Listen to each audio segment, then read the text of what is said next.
avec Baptiste Falvoz. Bonjour Baptiste. Bonjour Damien. En tout cas, quel que soit le nom du futur gouvernement, il va devoir gérer un casse-tête économique.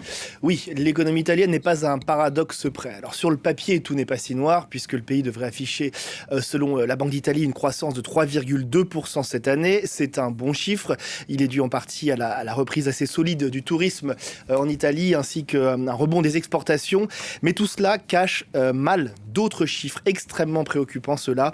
D'abord, la croissance que je viens d'évoquer devrait chuter dès la fin de l'année sur fond de très forte inflation, surtout que l'Italie est particulièrement exposée au gaz russe et qu'elle connaît donc une flambée et une pénurie de ses ressources.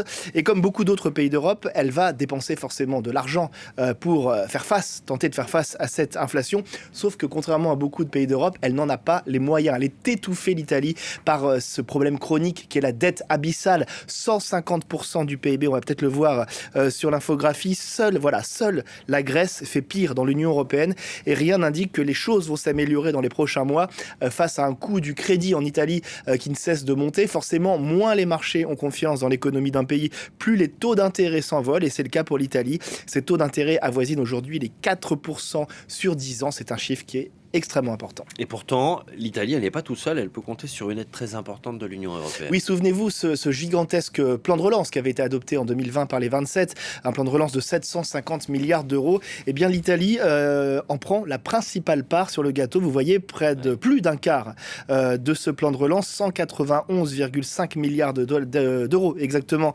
vont aller à l'Italie. C'est le principal bénéficiaire.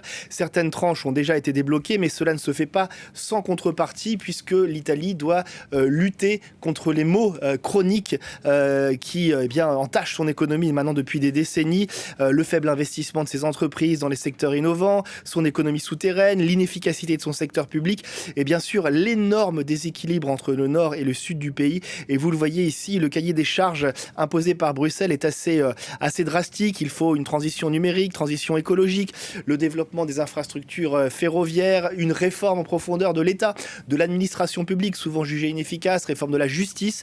Plusieurs chantiers ont été lancés par l'ancien chef du gouvernement Mario Draghi avant qu'il démissionne. Par exemple, pour accélérer les procédures dans les tribunaux qui sont extrêmement engorgés en Italie. Mais voilà, cette vague de réformes a été coupée par la démission forcément du chef du gouvernement Mario Draghi. Justement, ces chantiers qui ont été lancés par Draghi, est-ce qu'ils vont se poursuivre? Est-ce que Giorgia Meloni, si elle arrive au pouvoir, est en mesure de les continuer? Alors c'est la question que tout le monde se pose. Effectivement, aujourd'hui à Bruxelles, surtout après certains propos qu'elle a tenus pendant la campagne. Je vous propose d'ailleurs d'écouter l'une de ses déclarations. C'était le 11 septembre dernier. Écoutez. Il se dit qu'en Europe, ils sont un peu inquiets au sujet de Meloni et de ce qui va se passer. La fête va se terminer. L'Italie va être capable de défendre ses intérêts.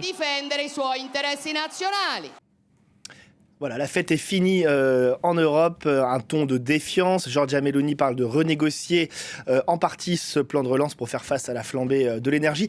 Et en même temps, ces dernières semaines, elle a affiché une certaine prudence, notamment face au déficit et à la dette publique. Elle dit qu'il ne faut pas creuser la dette publique pour ne pas la faire porter sur le poids, sur les épaules des générations futures. Sur ce point, elle n'est pas d'ailleurs sur la même ligne que son associé, on va dire, dans la coalition de droite et d'extrême droite, Matteo Salvini, le leader de la Ligue, qui lui veut dépenser massivement dans les prochains mois pour venir en aide aux ménages italiens.